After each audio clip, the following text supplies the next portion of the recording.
I do marketing as much as I can. So I'll call people sometimes, the Chamber of Commerce or some other commission or some other museum. I'll say, hey, I want to buy you guys lunch. They'll be like, oh, okay. And sometimes I'll be like,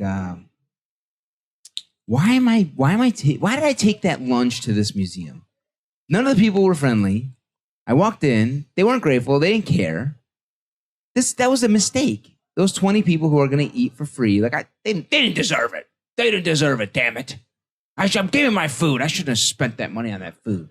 And then I walk away in my cooler moments and I'm like, wait a minute, Amr, that's dumb. All you really need sometimes is one person of those 20 to tell their aunt or uncle or friend or cousin who will call me up and say, I got a catering for a couple hundred people.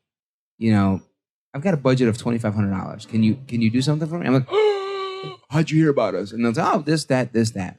And so I forget that sometimes it's just one person that may not even be.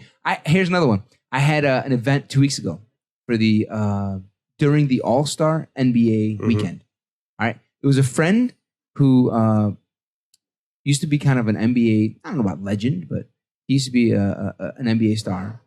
And he connected me to a guy who runs a Park District kind of gym. And and so he connected me to the guy. He's like, hey, we're doing an event. We're going to have the community in, underprivileged kids, and probably some NBA guys are going to show up because it's the NBA All-Star weekend. I'm thinking, oh man, so this is like a park on the west side. And, I'll be able to provide them with some fruit, some complimentary food. And hey, maybe I can shake hands and take a couple pictures with some NBA people. Walking all excited, thinking I'm going to take a picture with someone from the NBA. There wasn't a single person from the NBA there. And I completely went into like selfish capitalist mode of like, why the hell did I do this then? And after I got over that for a minute, I'm like, let me just meet all these people. And I started shaking hands. And some of the nicest people in the world, of course they are. They're beautiful human beings supporting the community. And I walked away, I pulled away out of my car. I'm like, you know what? I don't care if no one calls me from that. That was just a good thing to do. And for all I know, it's just going to take one person in there to really change my life. You got to play the long game. That's it. In any business, you got to plant the seed, and you're going to eventually. It's going to come back to you. That's the mindset that I employ. It's like you can't force things. You just put it out there, and eventually someone's going to recognize what you're doing. You won't realize it. It will just come out of the blue, and it's like, there you go. There's a big order for a big catering job that you received, or someone sends you a text and saying, I've got like 5 properties I need to sell. Right. And you may have thought that they weren't interested when you engaged with them 2 years ago, but they never forgot about you. Right. Because you played the long game. You weren't pushy, you weren't forceful. You only focused on the short term. Correct. Like, hey, I want your listing. That doesn't work. It's more, that's my approach. It doesn't work for me. You're providing a service, and it's like, when you're ready, I'm here. Right. And then when you do enough of those, eventually starts flowing in.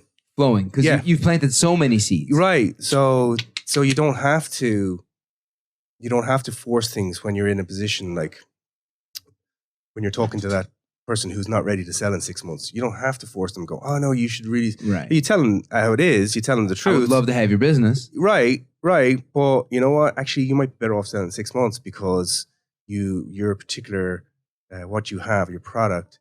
There's going to be, there's a squeeze on that in Give them 6 the truth. months. Yeah, and it's like you actually probably get more money for it in 6 months. Or if they're like, for example, right now, the conversation I'm having with buyers right now is to hold off. Wait, really? Yeah, wait until right before the election.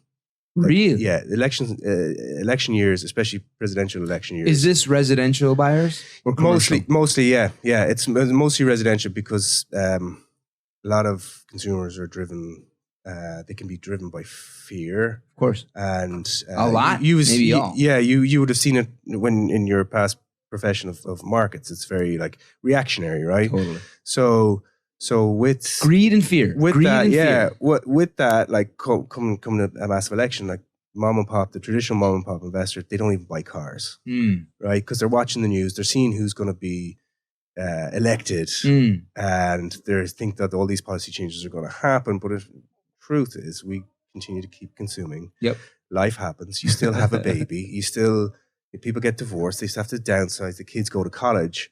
So they've held off what they needed to do, and now they get pushed into a different market with people who were always going to buy in first quarter 2021, and now they have to buy in 2021. So they've just created more demand in their market, more competition, I should say, in their own market. Right. When they should have thought about buying right before the election, when everyone else is looking for the exits. So that's why you're saying wait till right before the election. Like 'cause you'll October, anticipate November, yeah. People will have some fear and sell in October, November. Well, they don't want to they're looking at carrying it for the whole winter, and then in general, the market, the sentiment, it depends on the product. Like, it's very, like, if it's like a two-bed, two-bath condo, in Bucktown, there's loads of them. There's a good demand for that kind of product. But if you're selling like a single family home, let's say, something a little bit like a higher price tag, I think that it's just case by case.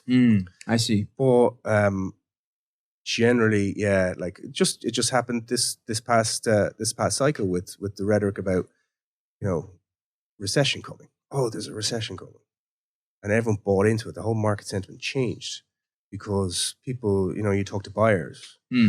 And it's the agents too.